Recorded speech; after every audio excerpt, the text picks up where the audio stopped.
नमस्कार, मैं हूं वाईएस मलिक और आप देख रहे हैं न्यूज नाइट। न्यूज नाइट में आज हम बात करेंगे सीरिया की। सीरिया में असद सरकार का अंत हयात तहरीर अल शाम के नेतृत्व में विद्रोही गुटों ने कर दिया है। असद सरकार के पतन के बाद सबसे बड़ा सवाल ये खड़ा हो गया है, क्या विद्रोही गुट देश में एक स्थायी सरकार दे पाएंगे या नहीं। इसी पर देखिए ये रिपोर्ट। सीरिया में एचटीएस के नेता अबू मोहम्मद अल जुलानी ने सीरिया को एकजुट करने का वादा किया है, लेकिन यह कहना जितना आसान है, करना उससे भी ज़्यादा मुश्किल है।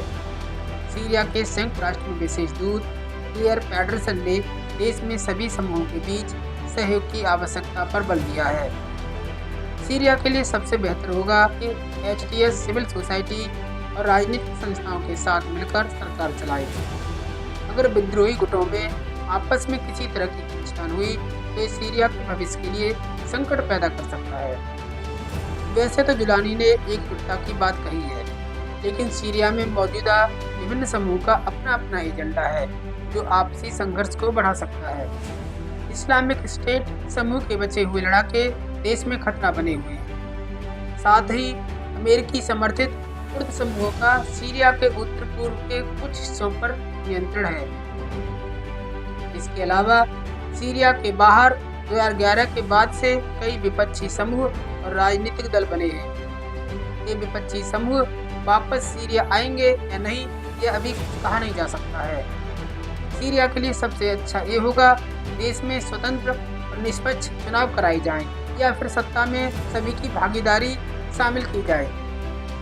पहले एचटीएस इदलिब में प्रशासन चला रहा था, लेकिन अब उसे अलेप्पो, हमा, होम्स और दमिश्क में प्रशासन चलाना है।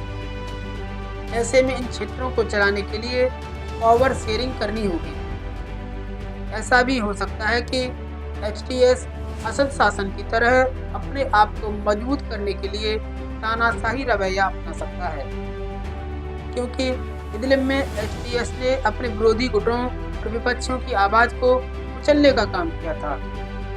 अगर एचटीएस ऐसा करता है तो सीरिया में विभिन्न गुटों के बीच सत्ता पाने के लिए हिंसा हो सकती है। इससे सीरिया में फिर से सिविल वार के हालात बन सकते हैं। बीते कुछ दिनों में इजराइल ने सीरिया के सैन्य ठिकानों पर सैकड़ों हवाई हमले किए हैं। ये हमले असद के देश छोड़कर जाने के बाद किए गए हैं। इजराइल ने गोलन हाइट्स पर असैन्यकृत बफर जोन में भी अपने सैनिक तैनात किए हैं। विशेषज्ञों का मानना है कि इजराइल की कार्रवाई सरकार को कमजोर करके या कट्टरपंथियों को प्रोत्साहित करके सीरिया को अस्थिर कर सकती है। Bureau report, news night.